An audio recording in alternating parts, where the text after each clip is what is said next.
We used to get a decent feed-in tariff for the solar energy we sent back to the grid. And then came our friend, the smart meter. And overnight, we went from a fair price to pennies per kilowatt hour. We are buying electricity at 36 cents per kilowatt hour and selling it back for only 1 cent. So the obvious move is to stop giving it back to the electricity company for free and store it in some batteries instead. That's exactly what I built for my parents, and in this video I'm going to show you how I did it. Let me explain the system on the whiteboard first so you have a general idea. If you want to skip the whiteboard entirely, you can go to this timestamp.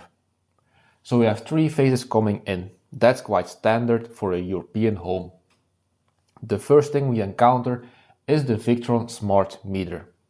All the other loads are after the smart meter. That's very important. We also go to the house loads after the smart meter. We have 2 series strings of solar panels for a total of 5 kilowatts. This is going into a 3-phase string inverter by SMA. The output of the string inverter is going back to the AC distribution box.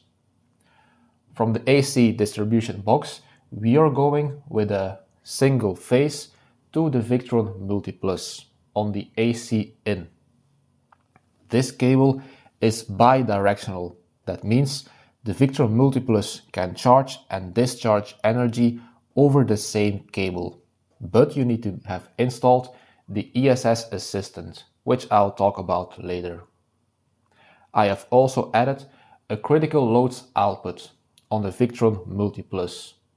In case the grid shuts off, the string inverter and the AC out of the AC in of the Victron MultiPlus will turn off, and this one will be the only loads that will have power during that stage.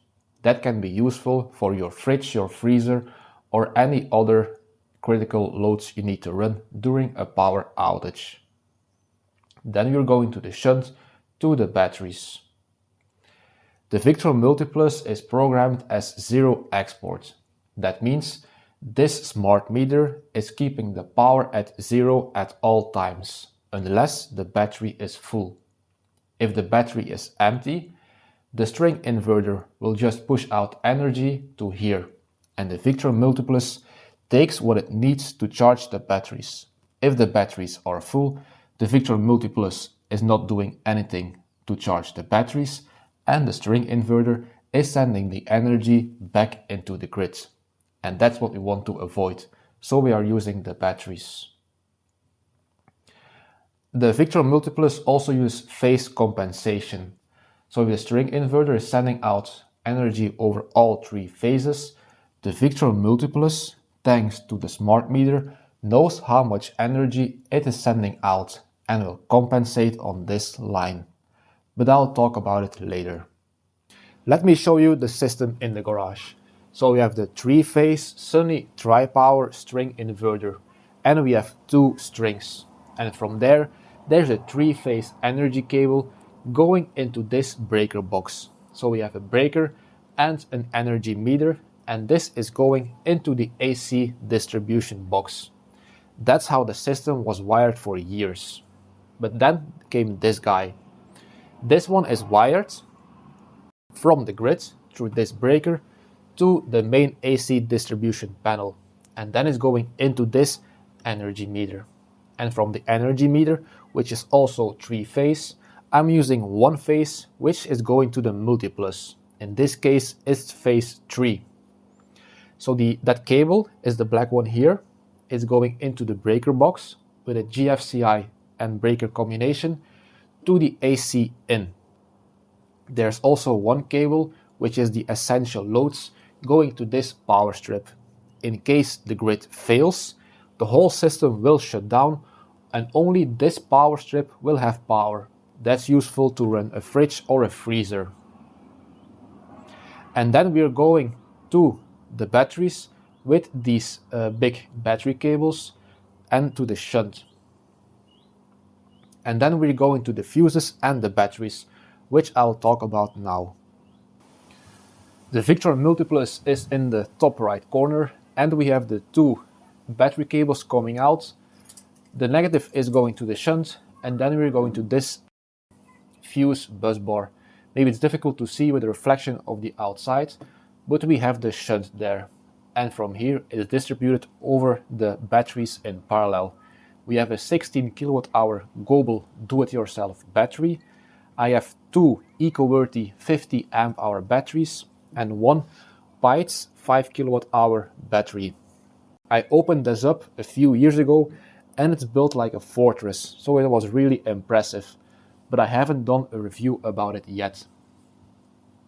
Now let's talk about the communication. I'm using a Raspberry Pi because in my opinion the Victron GX devices are quite expensive. So I used the Venus operating system, which is open source by Victron, so that's very useful. Then I have a communication cable from the MultiPlus going here. I have one from the shunt going here, and then we have one going to the energy meter in the AC distribution box. And I also have an Ethernet cable that's going back to the router. So I can look at all times on my phone, the battery percentage, and if you're importing or exporting energy from the grid. Let me talk about how the phase compensation works. We have a 3-phase system, so you might think we need 3 Victron MultiPluses, one for each phase, but that's not true. Let me explain with an example. The first example is when the battery is charged at 80%. Line 1 is sending back 549 watts, line 2 629 watts back to the grid, and line 3 is drawing 1166 watts to charge the battery. If we combine all these lines, we have minus 9 watts. That's very close to zero. It's impossible to have it at zero because there are so many variables in the system. Important to note, the SMA does not communicate with the Victron system. It just sends as much energy as it can back into the AC distribution box. The energy meter is what is doing the thinking and telling the Victron MultiPlus what to do. And in the second example, when the battery is fully charged, we are exporting 3959 watts back into the grid minus some house loads. So that's how the phase compensation for the system works. You don't need 3 Victron MultiPluses in a 3-phase system. Let's talk about the software that can make this happen. There are 3 tools you need to know about. The first is VE Configure. It's a desktop software where you can program the MultiPlus itself, charge settings, thresholds, and add the ESS assistant. You need an MK3 to USB adapter to connect your laptop to the MultiPlus. I recently found out you can also do remote configuration through the VRM portal. VRM is the online monitoring platform. It gives you a live dashboard of your whole system, grid, battery and solar. Victron Connect is the Bluetooth app for your phone. You can use it to configure the smart shunt or an MPPT. And in order to make these things happen live, you need the Raspberry Pi or a GX device connected to the internet at all times. Let's take a look at the VE Configure software. I'm located in Belgium, so we use a 230 volt 50 Hz grid. Your situation might be different. So here are my general settings. The grid settings is set to Belgium because we have to import and export energy to and from the grid. I don't change anything here. 230 volts AC because I'm in Europe. These are my absorption and float voltages with the 70 amp charging current. No virtual switch, and I'm using the ESS Energy Storage System Assistant. If you want to add this, which you will need to do if you want to use this kind of system. You click here, Add ESS System. Let's take a look at how I programmed it. Lithium iron phosphate,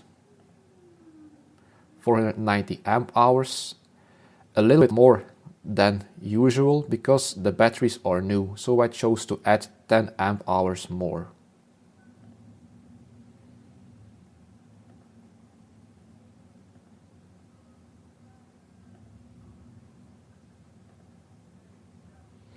I chose not to add PV inverters to the AC out. I just have it wired directly to the AC distribution box because it's 3-phase.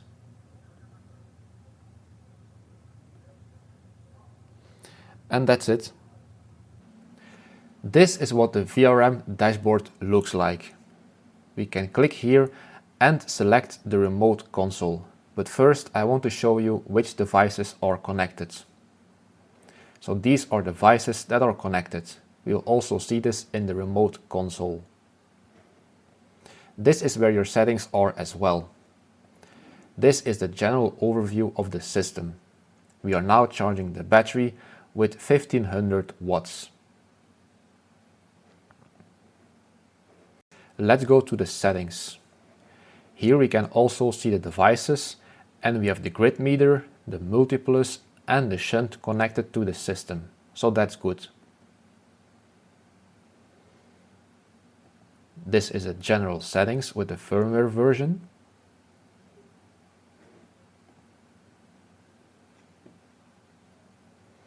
Let's go to the system setup.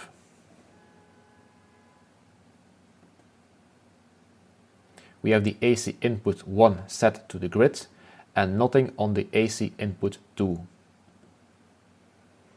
Let's now check the ESS settings. It's without battery life and the grid metering is with an external meter, the one we just saw.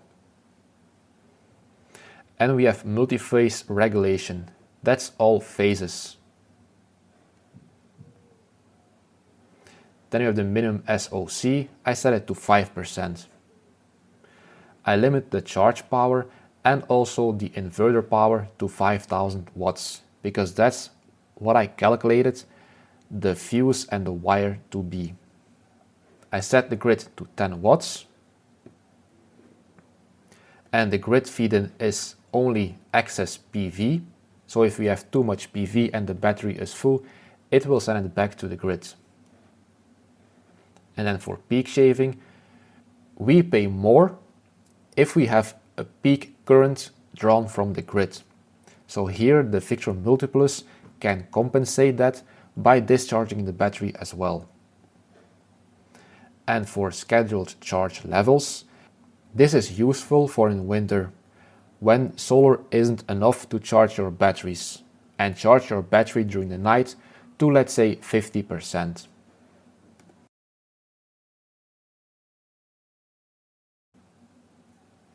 And that's how the system is configured. So I hope this video was useful. If it was, give it a like, and if you have any questions, let me know in the comments.